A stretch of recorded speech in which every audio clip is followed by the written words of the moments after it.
ने देखा ये ताड़का जो हिंसक थी, जिसने हजारों मुनियों का वध किया, संहार किया, ऐसी हिंसक ताड़का को अगर भगवान श्री राम केवल एक मर्यादा, धर्म के निर्णायक के रूप में दंड देना चाहते, तो अगर एक हत्या की प्रमाणित हो गया न्यायालय में, तो न्यायाधीश एक हत्या के बदले में उसको मृत्यु दंड देगा, यही तो संविधान कहता है। पर अगर किसी व्यक्ति ऐसा हत्यारा है जिसके द्वारा सैकड़ों हत्याएं हुई है, तो उसको दंड क्या दिया जाएगा? भगवान राम ये कर सकते थे कि ताड़का,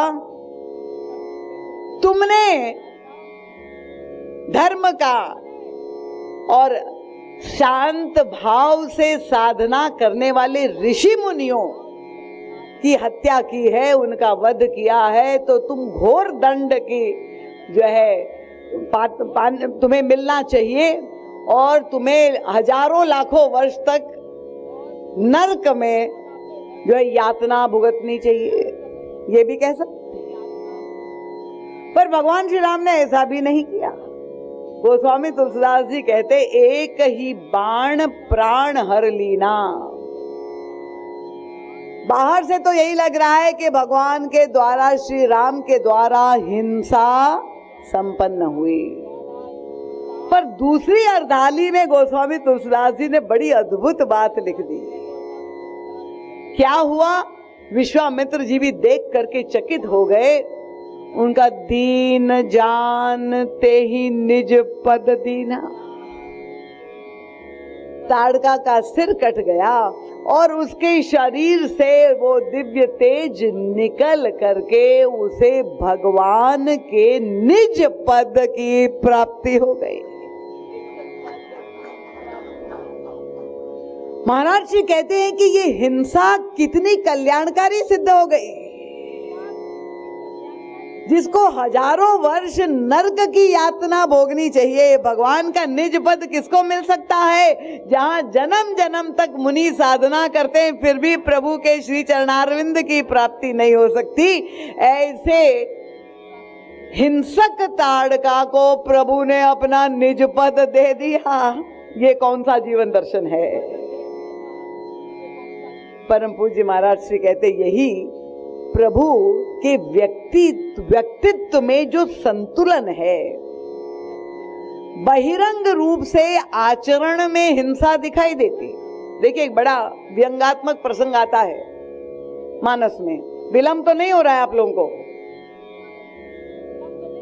रावण के संदर्भ में आता है, जब युद्ध में रावण बुरी तरह से परास्त होने लगा,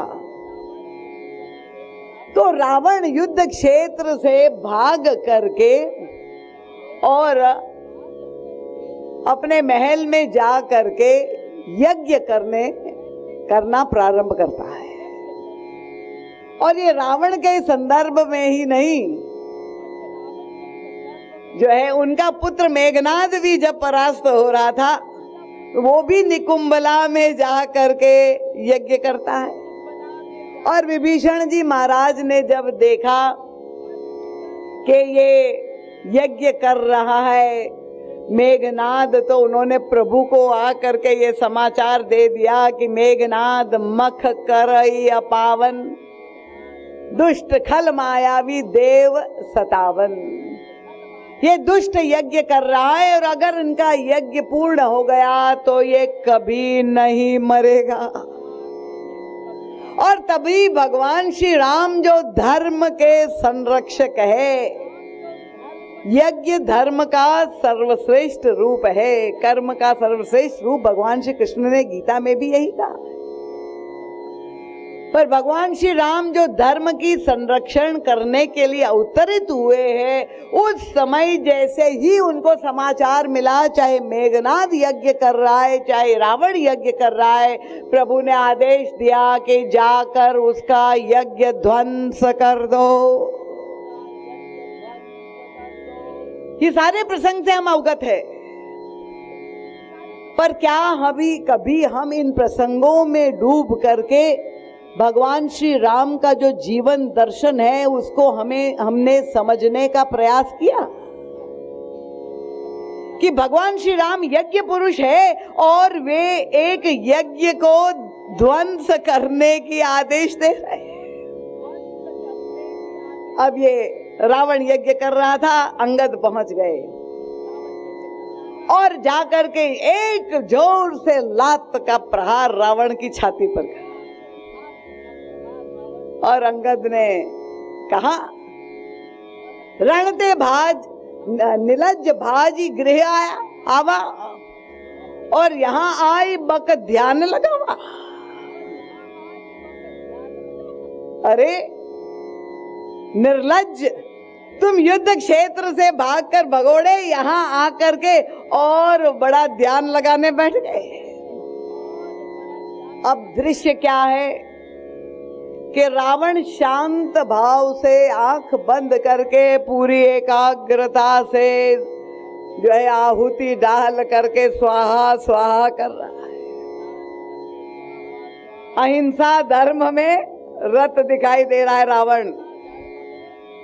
और जब कोई शांत भाव से यज्ञ कर रहा है और अंगद आ करके लात से प्रहार कर रहा है तो घोर अहिंसा कर रहा है। बहिरंग रूप से देखने पर तो यही लग रहा है। रावण ने लाखों वर्षों तक तपस्या की और वो तपस्या के बदले दर्शन देने के लिए भगवान शंकर और ब्रह्मा जी को प्रकट भी होना पड़ा। ये कथानक आप सब अवगत है। तो जब वो तप करता है लाखों वर्ष तक तो उसको अहिंसा धर्म का पालन करना ही पड़ा। पर ये अहिंसा जो बहिरंग उसके व्यवहार में दिख रही है उसका उद्देश्य क्या है? परम पूज्य महाराज श्री ये प्रश्न उठाते हैं कि हिंसा या अहिंसा का निर्णय हम कैसे करेंगे? क्या केवल बहिरंग व्यक्ति का आचरण देख करके करेंगे कि या उस अहिंसा या हिंसा कर्म के उद्देश्य को देख करके करेंगे? रावण जैसा असहिष्णु व्यक्ति अंगद लात से प्रहार कर रहा है पर वो बिल्कुल शांत भाव से स्थित हो करके एकाग्र हो करके हवन पूजा कर रहा है। और तब उपमा उस समय गोस्वामी तुलसीदास जी ने जो दी रावण के लिए, अंगद कहते हैं यहां आई बक ध्यान लगावा। अरे बगले के समान, बगुला आप जानते हैं कि नहीं? बगला पक्षी आपने देखा है? रंग उसका बिल्कुल सफेद होता है। किसी नदी के किनारे, आप यहाँ अयोध्या में भी आपको ये दृश्य कहीं देखने को मिलता होगा। आप लोग क्या सुबह जल्दी उठते होंगे? जितना सुबह सुबह बगुला उठ करके और नदी हो सरोवर है वहां जा करके बिल्कुल एकाग्रता से खड़ा हो जाता है तो लगेगा कि सात्विकता का ये रूप है, पूरी जो है श्वेत है और पूरे शांत भाव से बड़ा अहिंसक है बगुला। बहिरंग आचरण से तो यही लग रहा है, शांत भाव से वहां स्थित है, समाधि में नदी में तपस्या कर रहा है। पर जहां कोई व्यक्ति प्रभावित हुआ, बड़ा अहिंसक है ये बगला, तो वहां जल में जो मछलियां थी वे बोल पड़ी कि जरा हमसे पूछो कि ये कितना बड़ा अहिंसक है। कभी तो सबसे बात कर लेते हैं क्योंकि उसकी सारी एकाग्रता का उद्देश्य यही है कि कब कोई उसको मछली मिल जाए जिसको वो ग्रास बना ले और उनको अपना भोजन बना ले। तो बहिरंग दिखाई देती हुई अहिंसा के मूल में हिंसा वृत्ति है। रावण का आचरण जो दिखाई दे रहा है, यज्ञ कर रहा है, तपस्या कर रहा है, तो बहिरंग आचरण। यहाँ कोई रावण के भक्त तो नहीं बैठे हुए? अगर बैठे हैं तो मुझे क्षमा कर दीजिए। पर मानस का जो जीवन दर्शन है वही मैं आपके समक्ष रखूंगी कि रावण को अंगद यही कह रहा है कि बगले के समान तुम ध्यान कर रहे हो, ये जो शांत प्रतीत हो रहे हो, अहिंसक प्रतीत हो रहे हो, पर उसके मूल में, उसके हृदय में भाव क्या है कि भले अभी मेरा अपमान हो पर मैं एक बार तप करके, यज्ञ पूर्ण करके शक्ति प्राप्त कर लूं और उस शक्ति के द्वारा फिर मैं घोर हिंसा के द्वारा सबका वध कर दूं। तो बहिरंग आचरण से आप किसी का देख करके नहीं, उसके हृदय में उस वृत्ति के पीछे भाव क्या है, उद्देश्य क्या है, उसको देख करके ही निर्णय किया जा सकता है कि ये हिंसक है कि अहिंसक है। और परम पूज्य महाराज श्री कहते हैं कि यही भगवान श्री राम के द्वारा जो जीवन दर्शन प्रकट हुआ, चले जात मुनि दीन दिखाई, सुनी ताड़ का क्रोध करी धाई, एक ही बाण प्राण हर लीना।